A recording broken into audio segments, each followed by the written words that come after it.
मुख्यमंत्री पुष्कर सिंह धामी ने सचिवालय में ली राज्य संपत्ति विभाग की बैठक। अधिकारियों को दिए निर्देश, कहा राजस्व बढ़ाने के लिए करे प्लानिंग।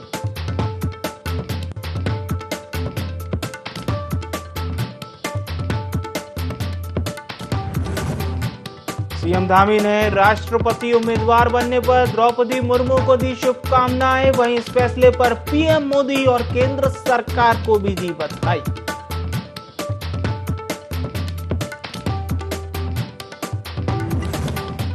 हिमाचल के धर्मशाला में 3 दिवसीय लैंगिक समानता सम्मेलन में पहुंची विधानसभा अध्यक्ष ऋतु खंडूरी। कहा समाज बढ़ रहा है लैंगिक समानता की ओर।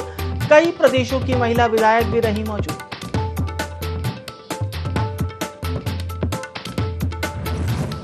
हाईकोर्ट की फटकार के बाद आईएएस रामविलास पहुंचे देहरादून के विजिलेंस दफ्तर। दर्ज कराए बयान, कई दस्तावेज भी कराए जमा। आय से 500 गुना अधिक संपत्ति अर्जित करने का है मामला।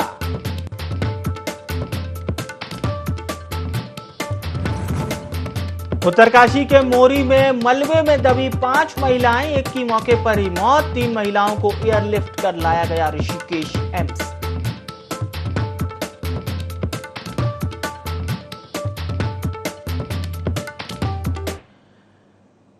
नमस्कार, देवभूमि लाइव में आप सभी का बहुत स्वागत है। मैं हूं विवेक पांडे, आपके साथ खबरें उत्तराखंड की।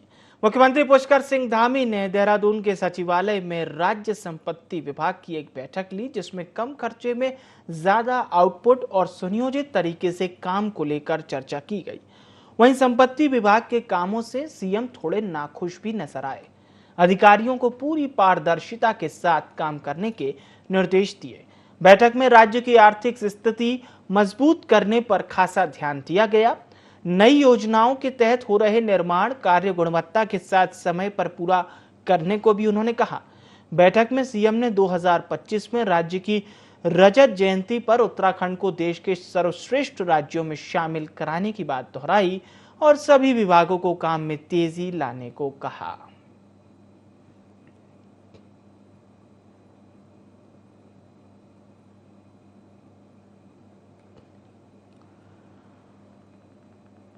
मुख्यमंत्री पुष्कर सिंह धामी ने राष्ट्रपति पद के लिए उम्मीदवार बनने पर द्रौपदी मुर्मू को शुभकामनाएं दी हैं। साथ ही साथ प्रधानमंत्री नरेंद्र मोदी के इस फैसले पर केंद्र सरकार को बधाइयां दी। बता दें कि बीजेपी ने ओडिशा से आने वाली और झारखंड के पूर्व राज्यपाल रही द्रौपदी मुर्मू को राष्ट्रपति पद का उम्मीदवार बनाया है, जिसके बाद मुख्यमंत्री पुष्कर सिंह धामी ने इस फैसले पर अपनी खुशी जाहिर करते हुए केंद्र सरकार को शुभकामनाएं दी हैं।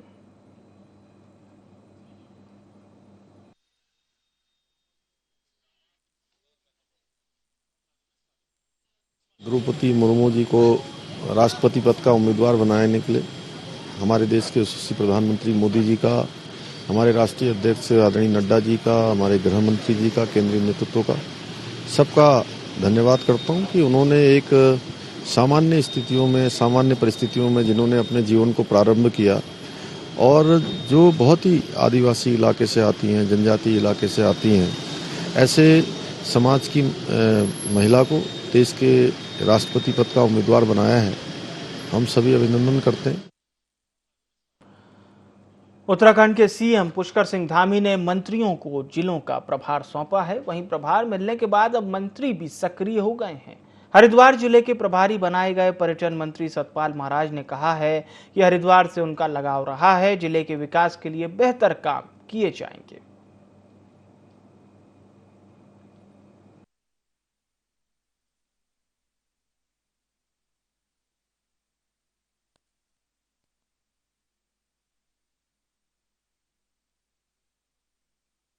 हरिद्वार से मेरा नाता रहा है और मैं माननीय मुख्यमंत्री जी को धन्यवाद ज्ञापित करना चाहता हूं। उन्होंने मुझे हरिद्वार का प्रभार दिया और हरिद्वार में महत्वपूर्ण कार्य हमको करने हैं और निश्चित रूप में कोरोना काल के अंदर मैं हरिद्वार में था और वहां पर हमने उसको कंटेन किया तो काफ़ी लोगों का सहयोग मिला, काफ़ी अनेक धार्मिक संस्थाओं का सहयोग मिला और हमने अच्छे काम किए हैं। अब भी अच्छा काम करेंगे, ये मैं आशा करता हूँ कि सबका सहयोग मुझे मिलेगा। गढ़वाल मंडल के श्रीनगर मेडिकल कॉलेज में प्रदेश का पहला क्रिटिकल केयर यूनिट खुलने जा रहा है।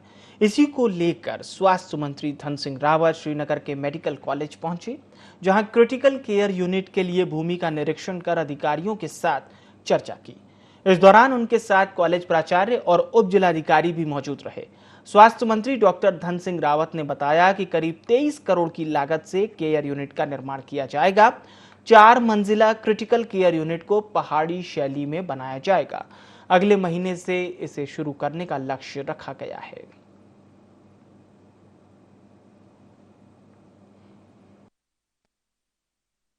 श्रीनगर मेडिकल कॉलेज यहाँ के विकास के लिए और यहाँ के जितने भी हमारी टिहरी की जनता है, चमोली की है, रुद्रप्रयाग की और पौड़ी जिले की, इनके लिए लगातार ये है कि कोई भी मरीज यहाँ आता है तो उनको ठीक यहाँ पे इलाज मिल जाए।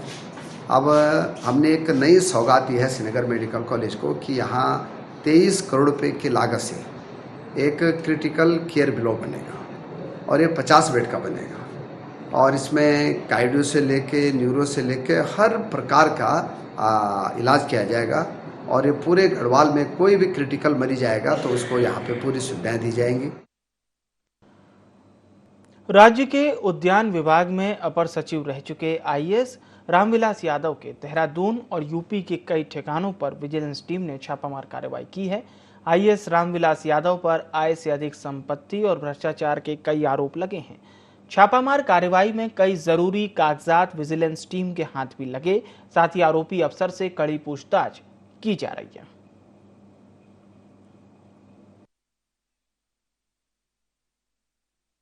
उनको जो है माननीय उच्च न्यायालय उत्तराखंड ने जो है उनको आदेश पारित किया है कि उनको जो है उत्तराखंड या विजिलेंस में अपना बयान दर्ज करने हेतु और संबंधित दस्तावेज जो है उपलब्ध कराने हेतु निर्देशित किया गया है। तो उसी के अनुपालन में हम लोग यहाँ पहुंचे हुए हैं। जिला अस्पताल पौड़ी पहुंचने वाले मरीजों को अब उपचार के लिए बाहरी शहरों के चक्कर नहीं लगाने पड़ेंगे। जन शिकायतों के बाद जिला अस्पताल में अब सुपर स्पेशलिस्ट डॉक्टर्स का कैंप लगाया जा रहा है, जिसमें कैंसर स्पेशलिस्ट न्यूरो सर्जन भी 25 जून को कैंप लगाएंगे। जिला अस्पताल पौड़ी एमएस ने जानकारी देते हुए बताया कि लगातार सुपर स्पेशलिस्ट सर्जन को बुलाकर जनता को बेहतर स्वास्थ्य का लाभ दिया जा रहा है।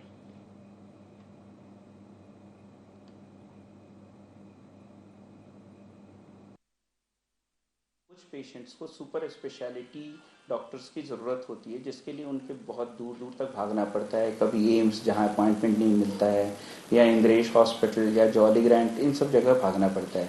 तो हम लोगों ने इन चीज़ों को मद्देनज़र रखते हुए हमारे मैनेजमेंट ने और हम लोगों ने ये डिसाइड किया कि कुछ सुपर स्पेशलिटी डॉक्टर्स को हम यहाँ बुलाएंगे ताकि यहाँ की पौड़ी की जनता को सुविधा मिल सके। इन्हीं संदर्भ में हम लोगों ने 20 तारीख को cancer surgeon doctor Pankaj Garg द्वारा यहाँ पर एक कैंप ऑर्गेनाइज किया गया था और नेक्स्ट हम लोग यहाँ के बहुत सुप्रसिद्ध न्यूरो सर्जन हैं डॉक्टर पंकज अरोड़ा, जिनको गढ़वाल के लोग काफ़ी उनसे परिचित होंगे, तो वो अपनी सेवाएं 25 जून को शनिवार को अपनी सेवाएं यहाँ पर देंगे। हरिद्वार स्थित नवरत्न कंपनी बीएचईएल में यूनियन चुनाव की सरगर्मियां बेहद तेज हो चली हैं। भेल में 3 मुख्य मजदूर यूनियन हैं। एचएमएस के चुनाव को लेकर एक बैठक की गई और चुनाव की रणनीति तैयार की गई। बैठक में हिंदू मजदूर संघ के राष्ट्रीय महामंत्री हरभजन सिंह सिद्धू ने सरकारी कंपनियों को प्राइवेट करने पर नाराजगी जताई। हरभजन सिंह सिद्धू का कहना है कि पब्लिक सेक्टर को प्राइवेट किया जा रहा है। इससे पहले भेल कंपनी को ऑर्डर नहीं मिल पा रहे थे और जो सामान बेचा गया उसका पैसा भी हमें नहीं मिल पाया। उनको बेचना चाह रहे हैं, तो इसलिए बीएचईएल को ऑर्डर नहीं मिल रहे हैं और जो पैसा सामान बनाकर बेचा गया है उसका पैसे की रिकवरी नहीं हो रही है। तो फिलहाल बीएचईएल जो है वो जो प्रॉफिट में थी बहुत ज़्यादा, वो अभी फिलहाल पीछे लॉस में गई है, अभी थोड़ा मेबूड किया है। और हमारा प्रयास यही रहेगा कि जो इलेक्शन होता है 5 साल के बाद, उसमें ऐसी यूनियन को लोग बाग चुने जो वर्कर की बात को रखे, वर्कर के हित को ध्यान में रखते हुए प्रशासन से बातचीत करे और प्रशासन को बातें करे कि वो ऐसे पॉलिसी डिसीजन ना ले जिसकी वजह से कंपनी को लॉस हो, कंपनी का काम जो है वो ठेके पे जाए और उसमें भ्रष्टाचार फैले और कर्मचारियों को नुकसान हो।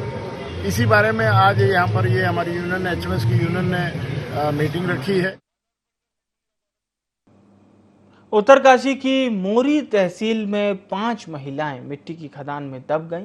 इस घटना में एक महिला की मौके पर ही मौत हो गई, जबकि 3 महिलाएं गंभीर रूप से घायल हो गईं, जिन्हें ऋषिकेश के एम्स में भर्ती कराया गया। वहीं एक महिला का मोरी में इलाज जारी है। दरअसल ये 5 महिलाएं मिट्टी निकालने के लिए खदान में गई थी। इस दौरान मिट्टी भरभरा कर गिर गई, जिसमें महिलाएं दब गई थी।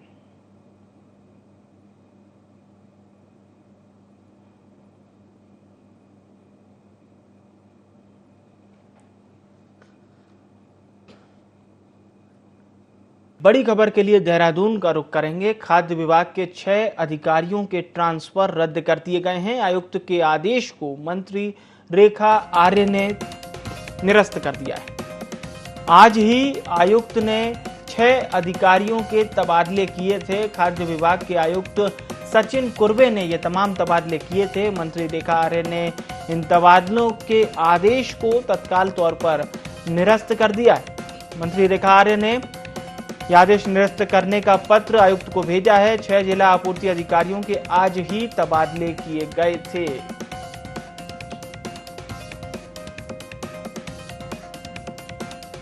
तो 6 अधिकारियों के ट्रांसफर को रद्द कर दिया गया है।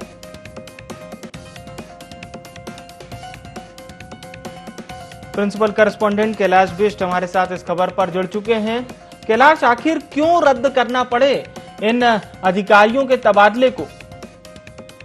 बिल्कुल विवेक, देखिए ये सवाल पैदा हो जाता है कि जब मंत्री के संज्ञान में मामला नहीं लाया जाता और अचानक बिना मंत्री को बताए ही अगर किसी अधिकारी का ट्रांसफर कर दिया जाए, तो इस तरह की कई बार इस तरह के उदाहरण देखने को मिलते हैं। और आज वही उदाहरण एक बार देखने को मिला है कि आयुक्त ने आज ही 6 जो डीएसओ थे, यानी जो जिला पूर्ति अधिकारी थे, जिला खाद्य अधिकारी थे, इनका आज उन्होंने ट्रांसफर आज ही किया।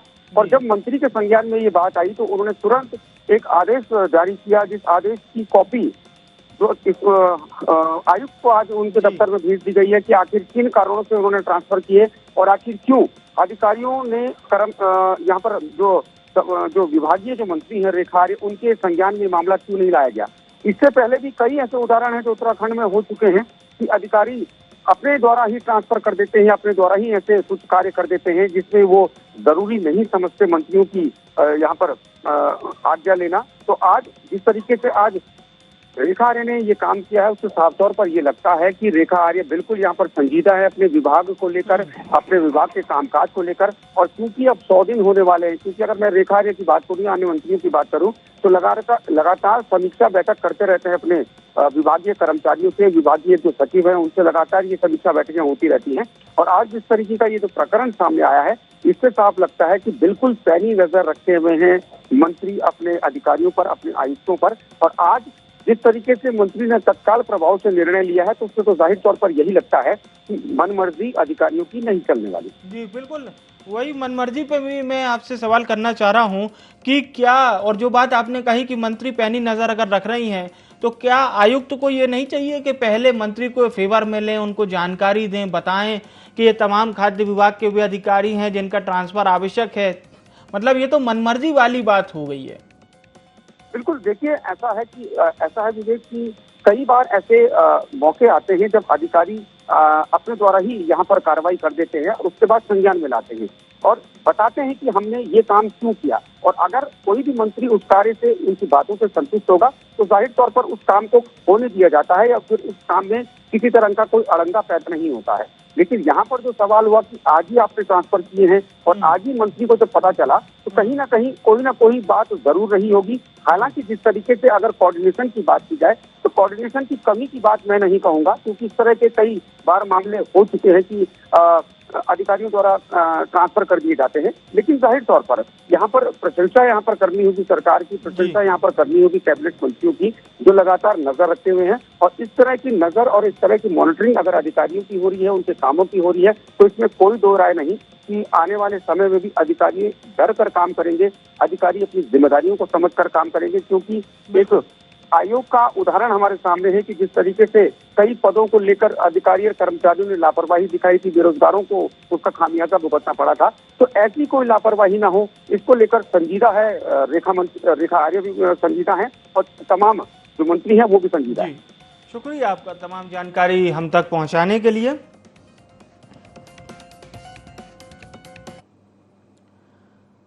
और चलिए एक बार फिर से रुक करते हैं खबरों की ओर। खटीमा के सीमांत गांव खेलड़िया में एक महिला ने अपने पड़ोसी खनन अधिकारी पर निर्माणाधीन मकान को जबरन जेसीबी से गिराने के आरोप लगाए। इस दौरान एसडीएम, तहसीलदार समेत पुलिस प्रशासन मौजूद रहा। खनन अधिकारी और उनके परिजनों पर जबरन पिलर उखाड़ने और आए दिन परेशान करने के आरोप लगाए। गरीब परिवार का इस तरह घर उजड़ता देख ग्रामीणों में भी आक्रोश देखने को मिला। वहीं तहसीलदार ने अपनी सफाई में कहा कि सरकारी जमीन पर घर बनाया जा रहा था, इसलिए इसे तोड़ा गया।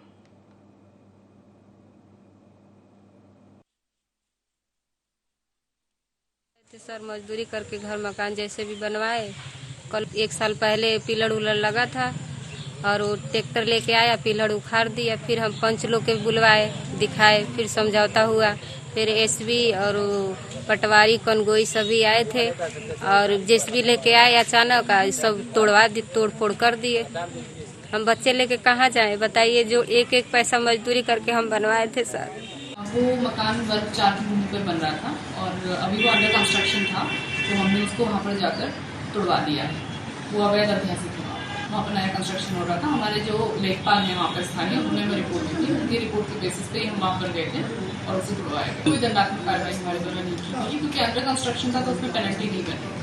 इसलिए बिकॉज वो अंडर कंस्ट्रक्शन था, तो उसमें नोटिस जारी करने की आवश्यकता नहीं। कुछ नहीं है, ये तो आपको भी मालूम है, वो पूरा एरिया जो है वो नहर जो सिंचाई डैम है उसकी भूमि पर बसा हुआ है। तो जो पहले से अवैध अभ्यास है, तो इस तरीके का कुछ नहीं है। वो तो हमारे लेखपाल की रिपोर्ट आई थी, इसके बेस पर ही हम लोगों ने वहाँ पर कार्रवाई की। और चलिए खबरों में आगे बढ़ते हैं और बात करते हैं लोहाघाट की। डोंगरी फरतियाल गांव में पेयजल को लेकर हाहाकार मचा हुआ है। ग्रामीण 4 किलोमीटर दूर प्राकृतिक जल स्रोतों से पानी लाने को मजबूर हैं। इससे परेशान ग्रामीणों ने तहसील परिसर में जल संस्थान के खिलाफ जमकर नारेबाजी की। अभियंता का घेराव कर खूब खरी खोटी सुनाई और एसडीएम रिंकू बिष्ट को जल संकट से निजात दिलाने की मांग भी की है ग्रामीणों ने। इसे लेकर ग्रामीणों ने मुख्यमंत्री के नाम एक ज्ञापन भी सौंपा। ग्रामीणों ने जल संस्थान के अधिकारियों पर भ्रष्टाचार के आरोप भी लगाए हैं।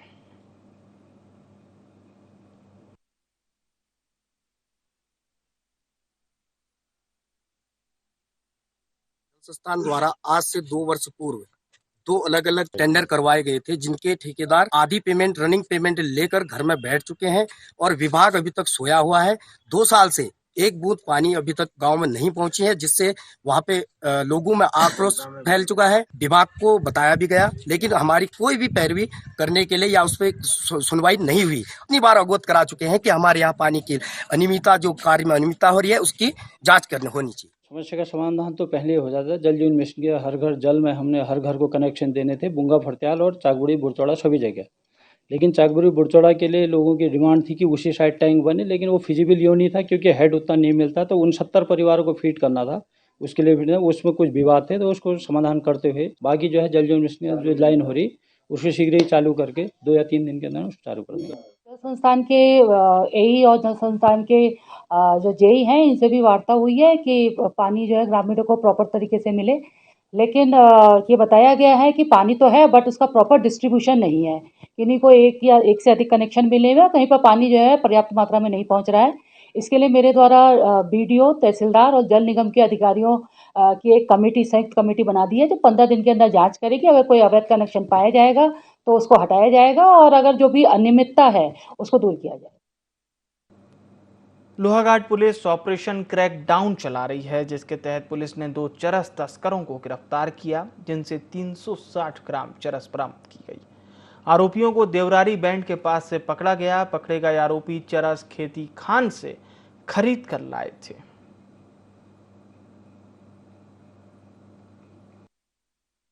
दो लड़कों को चेकिंग के दौरान अवैध चरस के साथ पकड़ा गया है। इनका ये कहना था कि ये लोग खेती खान से चरस लेकर आ रहे थे और अपने उपभोक्ता थे, ये खुद ही इसका यूज करते थे। युवकों से 360 ग्राम अवैध चरस बरामद की गई है। इसमें मामले में मुकदमा दर्ज कर उनको आज माननीय न्यायालय पेश किया जा रहा है। लोहाघाट से बापरू की ओर चलने वाले टैक्सी चालकों ने किराया 40 रुपए ही रखने की मांग को लेकर एसडीएम रिंकू बिष्ट को ज्ञापन सौंपा। टैक्सी संचालकों का कहना है कि उनके द्वारा 3 साल के बाद किराया 30 रुपए से बढ़ाकर 40 रुपए कर दिया गया है। डीजल, इंश्योरेंस और वाहन पार्ट्स के खर्च में लगातार वृद्धि हो रही है, जिस कारण उन्हें मजबूरी में 10 रुपए किराया बढ़ाना पड़ा। वहीं एसडीएम रिंकू बिष्ट का कहना है कि आरटीओ को जांच करने के निर्देश दे दिए गए हैं, जल्द ही समस्या का समाधान कर लिया जाएगा।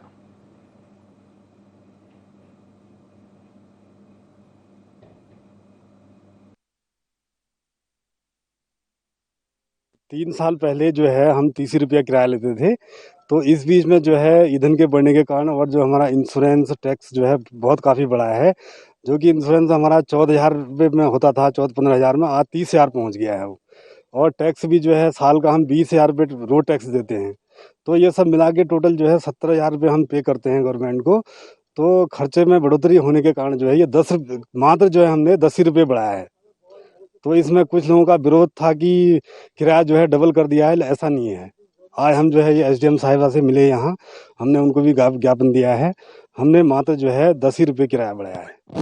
जनता के द्वारा कुछ दिनों पूर्व एक शिकायती पत्र दिया गया था कि इनके द्वारा टैक्सी का किराया बढ़ा दिया गया है, जिसके संदर्भ में उनके पत्र को आवश्यक कार्रवाई हेतु ARTO को संदर्भित किया गया था। इसी के उपलक्ष्य में आज दूसरे पक्ष के द्वारा एक अपनी मांग जायज होने के संबंध में एक ज्ञापन, एक लिखित पत्र के माध्यम से प्रस्तुत किया है, जिसमें उनके द्वारा बताया गया है कि 3 वर्ष पूर्व उस जगह का किराया 30 रुपये था। इस समय में पेट्रोल और डीजल के दाम काफ़ी बढ़ चुके हैं। इसके साथ साथ अन्य इंश्योरेंस वगैरह में और महंगाई में वृद्धि हो गई है, तो उनके द्वारा 30 रुपये का मात्र 40 रुपये करा गया है। संपूर्ण प्रकरण की जांच जो है ARTO को सौंप दी गई है और उनके द्वारा तय किया जाएगा कि विभागीय नियमों के अनुसार कितना किराया होना है। लोहाघाट में बेलगाम बाइकर्स के खिलाफ अभियान जारी है। एसओ जसवीर सिंह चौहान के निर्देश पर एसआई कुंदन सिंह बोरा के नेतृत्व में पुलिस ने तेज गति से चलने वाले बाइकर्स, बिना हेलमेट के दिखने वाले लोगों पर चालानी कार्रवाई की। पुलिस ने नाबालिगों को बाइक न देने की अपील भी की है। सभी से धीमी गति से बाइक चलाने और यातायात नियमों का पालन करने की अपील की गई।